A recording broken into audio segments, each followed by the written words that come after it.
বিসমিল্লাহির রহমানির রহিম। আসসালামু আলাইকুম। প্রিয় শ্রোতা, আমরা পড়ছিলাম রহমাতুল্লিল আলামিন বইটি থেকে রাসূল সাল্লাল্লাহু আলাইহি ওয়াসাল্লামের মদিনায় হিজরত। বইটি লিখেছেন আল্লামা কাজী মোহাম্মদ সুলাইমান মানসুরপুরি, অনুবাদ করেছেন ডক্টর মোহাম্মদ মুজিবুর রহমান। আমরা এখন যে অধ্যায়টি পড়ব তা হচ্ছে উম্মে মা বাদের তাঁবুতে রাসূলুল্লাহ সাল্লাল্লাহু আলাইহি ওয়াসাল্লামের বিশ্রাম গ্রহণ। রাসূল সাল্লাল্লাহু আলাইহি ওয়াসাল্লাম তাঁবুর এক কোণে একটি বকরি দেখলেন। জিজ্ঞেস করলেন, এই বকরিটি দাঁড়িয়ে আছে কেন? উম্মে মাবাদ উত্তর দিল, বকরিটি খুবই দুর্বল, পালের সাথে চলতে পারে না। নবী করিম সাল্লাল্লাহু আলাইহি ওয়াসাল্লাম বললেন, অনুমতি পেলে আমরা ওকে দহন করতাম। উম্মে মাবাদ বলল, জনাব, স্তনে দুধ আছে জানতে পারলে দহন করতে পারেন। নবী করিম সাল্লাল্লাহু আলাইহি ওয়াসাল্লাম বিসমিল্লাহ বলে বকরির স্তনে হাত লাগালেন, পাত্র চাইলেন। পাত্র এমনভাবে পূর্ণ হয়ে গেল যে উপচে দুধ মাটিতেও পড়ে গেল। এ দুধ রাসূল সাল্লাল্লাহু আলাইহি ওয়াসাল্লাম এবং তার সঙ্গীগণ পান করলেন। দ্বিতীয়বার দহন করা হলো, এবারও পাত্র ভর্তি হয়ে গেল, এটাও সঙ্গীরা পান করলেন। তৃতীয়বার পুনরায় দহন করা হলো, এবারও পাত্র পূর্ণ হয়ে গেল এবং ওটা উম্মে মাবাদের জন্য রেখে দেয়া হলো। অতঃপর তারা সেখান হতে সম্মুখে অগ্রসর হয়ে গেলেন। কিছুক্ষণ পর উম্মে মাবাদের স্বামী আসলেন। তাঁবুর মধ্যে দুধ পূর্ণ পাত্র দেখে উদ্বিগ্ন হয়ে পড়লেন যে এটা কোথা হতে আসলো। উম্মে মাবাদ বলল, একজন বরকতময় লোক এখানে এসেছিলেন এবং এই দুধ তারই আগমনের ফল। তিনি বললেন, তাহলে তো তাকে কুরাইশ বংশোদ্ভূত ওই ব্যক্তিই মনে হচ্ছে যাকে আমি খোঁজ করছিলাম। আচ্ছা, তুমি তার কিছু গুণাবলী বর্ণনা করো।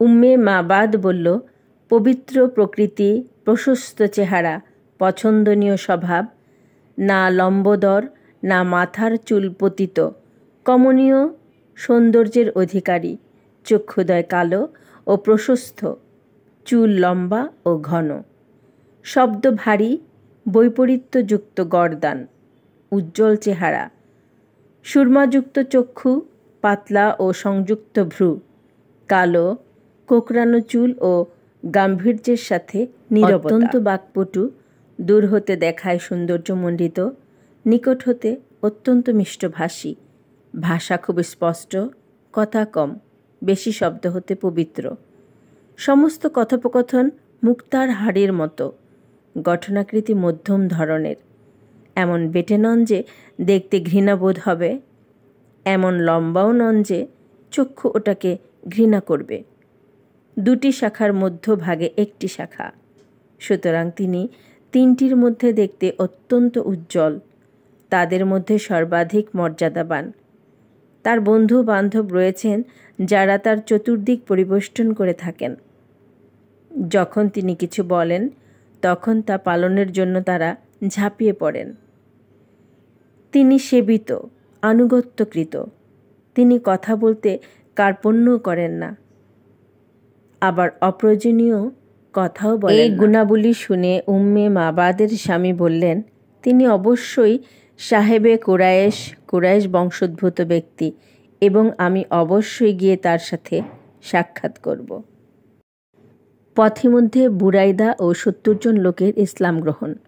রাসূলুল্লাহ সাল্লাল্লাহু আলাইহি ওয়াসাল্লাম ইয়াসরিব অভিমুখে যাচ্ছিলেন। এমন সময় বুরাইদা আসলামের সাথে সাক্ষাৎ হলো। এ লোকটি তার সম্প্রদায়ের সর্দার ছিল। কুরাইশরা রাসূলুল্লাহ সাল্লাল্লাহু আলাইহি ওয়াসাল্লামের গ্রেপ্তারির উপর ১০০টি উট পুরস্কার ঘোষণা করেছিল এবং বুরাইদা ওই পুরস্কারের লোভে নবী করিম সাল্লাল্লাহু আলাইহি ওয়াসাল্লামের অনুসন্ধানে বের হয়েছিল।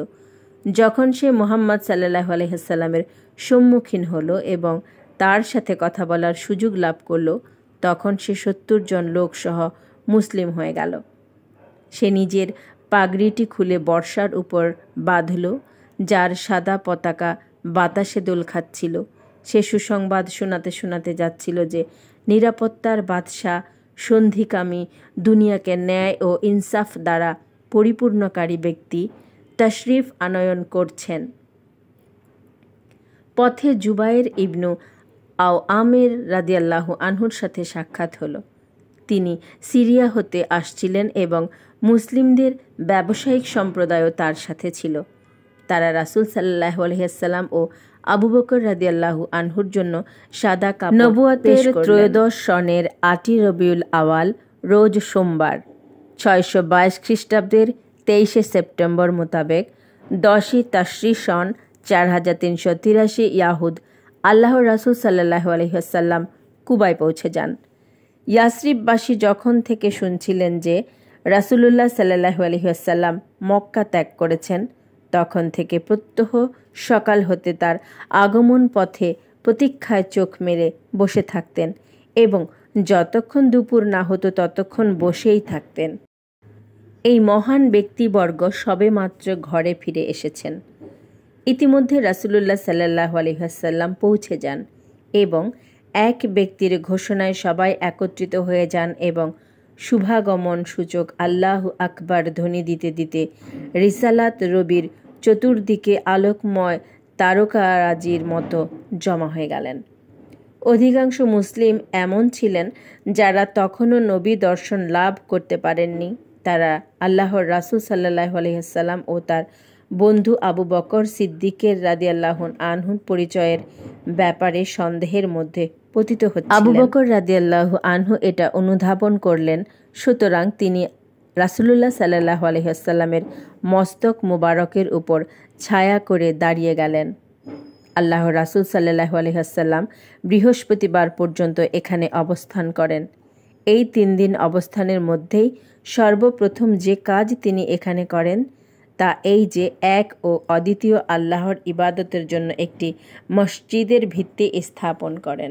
এই জায়গায় আলী রাদিয়াল্লাহু আনহু মক্কা হতে পদব্রজে সফর করে রাসূলুল্লাহ সাল্লাল্লাহু আলাইহি ওয়াসাল্লামের খিদমতে উপস্থিত হন। আলী রাদিয়াল্লাহু আনহু মক্কায় কয়েকদিন পর্যন্ত নবী করিমের নির্দেশক্রমে এজন্য অবস্থান করছিলেন যে তিনি যেন ওই সব আমানত উহার মালিকদেরকে ফিরিয়ে দেন যেগুলো রাসূলুল্লাহ সাল্লাল্লাহু আলাইহি ওয়াসাল্লামের ঘরে জমা ছিল। 1 সনের 12ই রবিউল আওয়াল জুমার দিন ছিল। নবী করিম সাল্লাল্লাহু আলাইহি ওয়াসাল্লাম কুবা হতে সওয়ার হয়ে বানু সালিমের ঘরগুলি পর্যন্ত পৌঁছেছিলেন। এমন সময় জুমার সময় হয়ে গিয়েছিল। ওখানে তিনি 100 জন লোকের সাথে জুমার সালাত আদায় করেন। এটাই ছিল ইসলামের প্রথম জুমা। শুরু হলো নবী সাল্লাল্লাহু আলাইহি ওয়াসাল্লামের জীবনের নতুন অধ্যায়, মদিনা জীবন। প্রিয় শ্রোতা, যদি আপনাদের ভালো লেগে থাকে এবং রাসূল সাল্লাল্লাহু আলাইহি ওয়াসাল্লামের জীবনের পরবর্তী ঘটনাগুলি জানতে চান, তাহলে অবশ্যই আমার চ্যানেলটিকে সাবস্ক্রাইব করে আমার চ্যানেলটির পাশে থাকবেন। সবাইকে অসংখ্য ধন্যবাদ। আসসালামু আলাইকুম।